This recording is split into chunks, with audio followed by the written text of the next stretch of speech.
Hi, I'm Bill Swanson, president of Tri-County Air Conditioning and Heating. And today we're going to talk about indoor air quality, otherwise known as IAQ. So what is indoor air quality? It's just the quality of the air that is inside the home.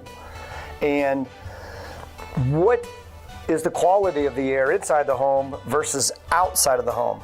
You know, new studies are showing that sometimes the quality inside the home could be 10 times worse than the air outside. Why is that? Well, the new energy efficient codes sort of tighten up the house so you don't have the house does not breathe as much, so you don't have a flushing effect that takes place. And of course, we have rain that cleans out the air.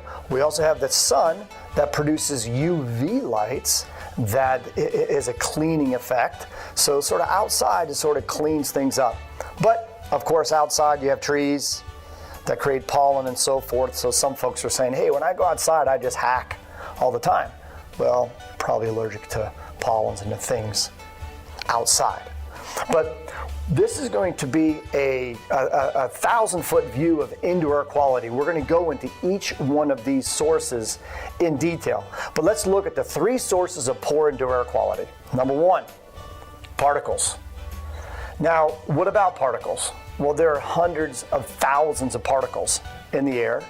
And what kind of particles are there? Well, there's dust, there's dust mites, there's pet dander, there's fibers, there's fiberglass, there's pollens, there's all kind of particles that are in the air. We're going to talk more about that, but you just have floating particles that are in the air. How many? Are you allergic to them or not? That's every individual's is different. You may walk into a room and of course your spouse starts hacking away. And you're like, what's wrong? Like, you know, the indoor air quality in this room is terrible. But I'm like, hey, it seems fine to me. Well, she is sensitive. Her body is sensitive to that type of particle. We are all different. One person may be ultra sensitive or sensitized to a certain particle while others are not. And that's the same for gaseous odors and microbial spores. So it's a type of sensitivity that you have. So particles, number one source. Number two source of poor indoor air quality is gaseous odors. A higher concentration of gaseous odors. What are some of the gaseous odors? Well, you have radon, carbon monoxide, kill you. Carbon dioxide, put you to sleep.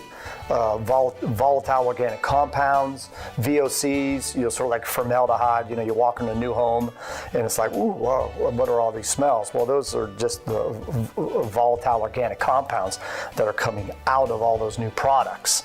And then you have sulfur and our favorite, methane gas. We'll go into detail about gaseous odors. And then you have microbial spores. It's exactly it, microbial spores, mold spores, mycotoxins that come out of the mold spores.